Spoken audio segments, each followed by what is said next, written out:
بسم الله الرحمن الرحيم.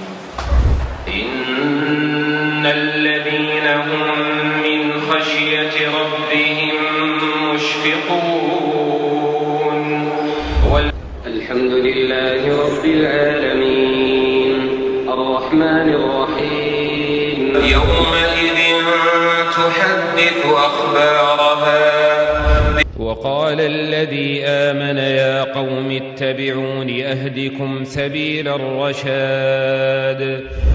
يقول المنافقون في منابرهم: احذروا حلقات تحفيظ القرآن.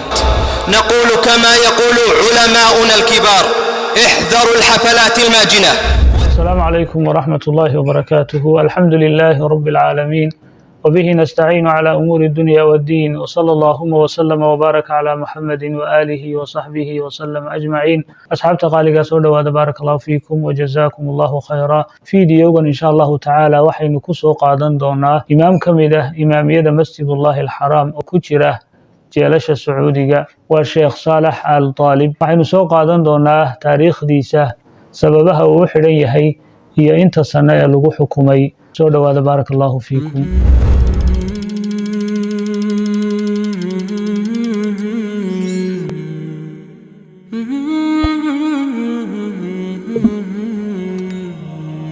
intaynaan taariikhda sheekha bilaaban insha allahu tacaala waxaynu soo qaadan doonaa laba qodob.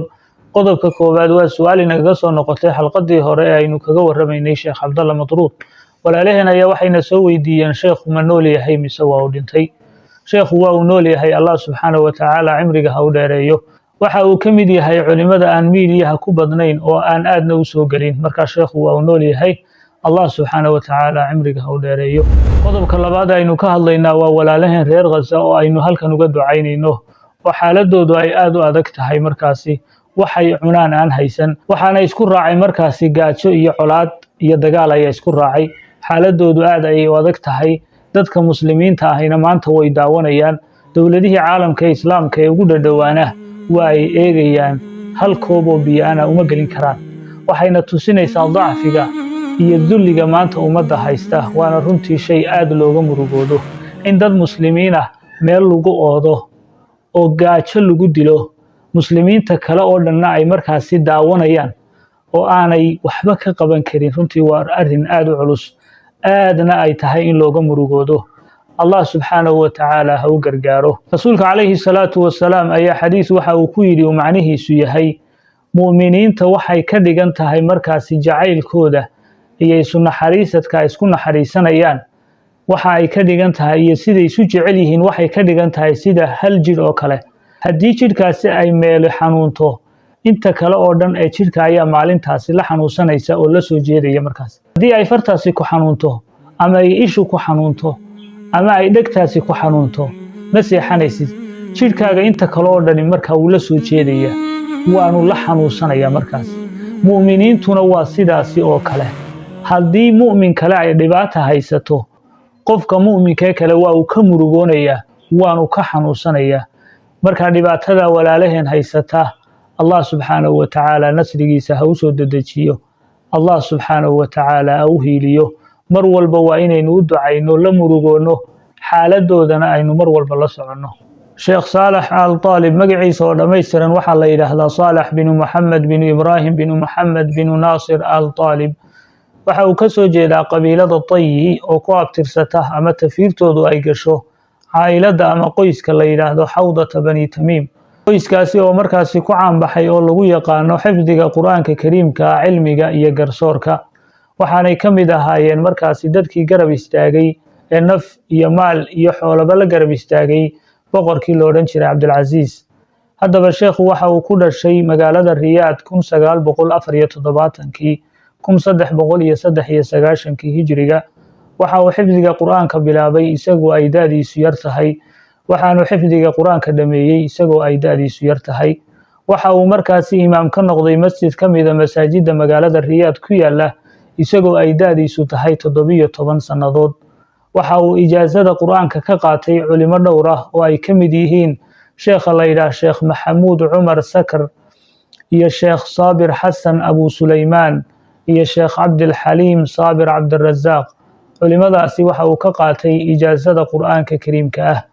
sheekhu waxa uu galay jaamacadda imaam maxamed binu sacuud kuliyadda markaasi shareecada waxaanu ka qalin jabiyey 1414 haddana waxa uu galay maxadul caali lilqadaa maxadka maaragtay lagu barto garsoorka isagana waxa uu ka qalin jabiyey 1417 waxa uu wax ka soo dhigtay oo wax ka dhageystay markaasi culimadii waaweyneyd ee Sacuudiga waxaa kamid ah culimada uu wax ka dhigtay markaasi aabihii iyo awowgii labaduba ahaa culimo sidoo kale waxa uu wax ka dhigtay Sheekh Cabdulaziz ibn al-Baas rahmatullahi alayhi Sheekh Cabdurrahman bin Jibriin culimada waaweyn ee Sacuudiga ayuu duruus ka dhigtay oo wax ka bartay sheekhu waxa uu ka soo shaqeeyay maxkamatul kubra oo 2 sano uu joogay waxaanu laasimay markaasi oo la joogay garsoorayaashii waaweynaa ee Sacuudiga inta kadib waxa loo bedelay haddana muxaafadatu turba meesha la yiraahdo iyadana wuxuu joogay 2 sano waxaanu ka ahaa garsoore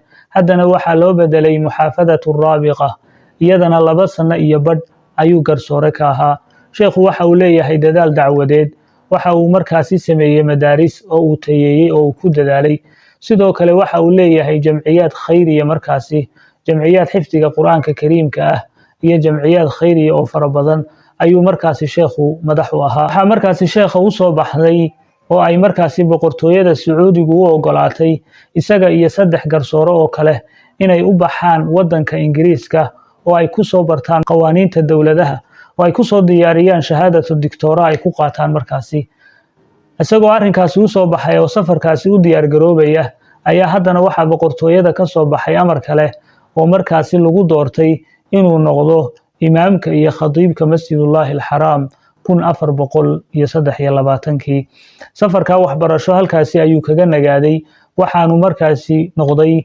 imaamka iyo markaasi khadiibka masjidullaahi al-xaraam waxa uu u baxay safar wadanka Ingiriiska oo uu ku soo baranayay luqadda Ingiriishta waxa uu joogay 9 bilood 9 bilood ayuu luqadda Ingiriishta ku soo bartay haddana waa uu soo noqday inta badanna imaamiyada masjidullaahi al-xaraam waxa la baraa oo loo diraa markaasi koorsooyin luqadda Ingiriishta ah si markaasi uu fuuda imanaysa ee ugu imanaysa masjidullaahi al-xaraam uu luqadooda markaasi ugu la hadlo marka luqadda Ingiriishta ayaa la baraa الشيخ صالح آل طالب أمام الحرم المكي حذر فيها من الحفلات الترفيهية قالت إمام المسجد الحرام tobankii August 2018 waxa baahay warka in la xiray imaamka iyo khatiibka masjidullaahi al-xaraam Sheekh Saleh Al Talib arrinkaasi ayaa baraha bulshada qabsaday warkaasi waxa cadeeyay markaasi qolada la yiraahdo mu'taqali ar-ra'yi oo u dooda markaasi dadka Sacuudiga ku xidhan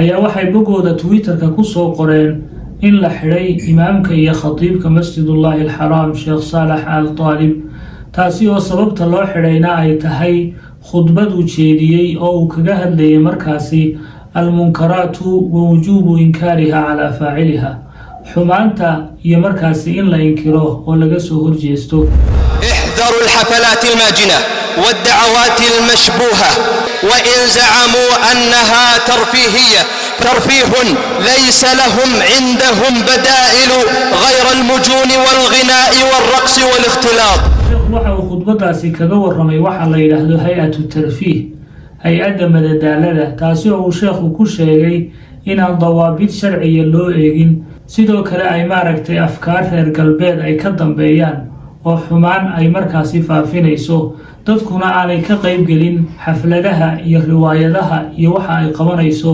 aanay dadku ka qayb gelin oo ay ka digtoonaadaan sida markuu sheekhu uga hadlay ayaa sheekha la xiray haddaba hay'adan la yiraahdo hay'atu tarfiih waa hay'ad markaasi ciddii ka hadashaba la xirayo waxaana markaasi la aasaasay oo la sameeyay 2016 waxaanay markaasi hay'adani qaabilsantay inay keento oo ay qabato markaasi showyo iyo xafalaad iyo fanaaniin waxyaabo markaa waqtigii hore Sacuudiga ka mamnuuc ah oo ka xaraan ah ayay keentay culimo badan ayaa ka digtay oo ka hadashay culimadaasina badankooda waa la xiray وجلب شذاذ الآفاق وفساقهم باسم الترفيه sheekhana sida awgeed ayaa loo xiray waxaana wararka qaar ay sheegayaan in maxkamadii hore ay ku weydiyay wax dambiya laakiin maxkamadii labaad ee rafcaanku ay sheekha ku xukuntay 10 sano oo xariga waa arrin aad u cajiib badan oo lala yaabo imaamkii iyo khatiibkii masjidullahi alxaraam tujinayey oo markaasi lagu xidhayo inuu diiday oo uu yidhi waxaasi waa xumaan diintana kuma bannaana waa arrin runtii aad loola yaabo waxaanay ku tusinaysaa xaaladda ay muslimiintu maanta ku jiraan iyo dhibaatada inta ay leeg tahay allah subxaanahu wa tacaala muslimiinta u gargaaro asalaamu calaykum waraxmatullaahi wabarakaatuh